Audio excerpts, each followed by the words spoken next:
हिना साहब अगर राजद ज्वाइन करने का मूड बना ही ली है तो आखिर किस आधार पर, ये जानना चाहती है सिवान की जनता और बिहार की जनता। अब ऐसा तो नहीं बिना कोई फायदा का राजद ज्वाइन कर ले हिना साहब, सब कुछ भूल के। हिना साहब भी बहुत बड़ी और सुलझी हुई नेत्री हैं, आपको बता दे रहे हैं।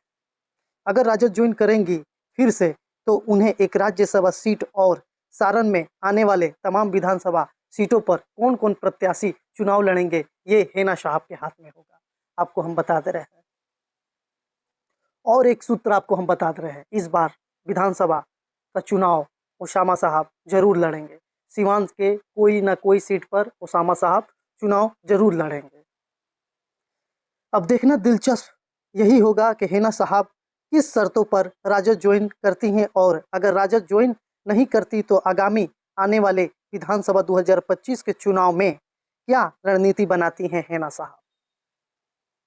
हालांकि अभी तक हिना साहब अपने जुबान से ये और होता है फेसबुक हो या ट्विटर हो, कुछ भी ऑफिशियल अनाउंसमेंट नहीं की हैं कि हम राजद ज्वाइन कर रहे हैं।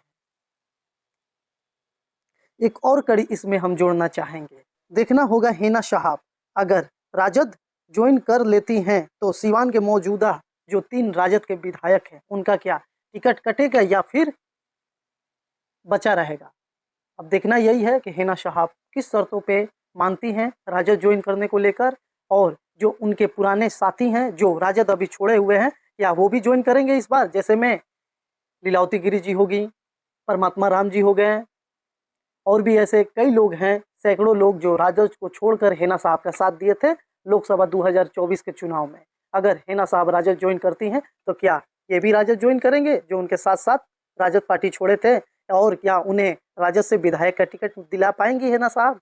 देखना ये सिवान की जनता चाहती है।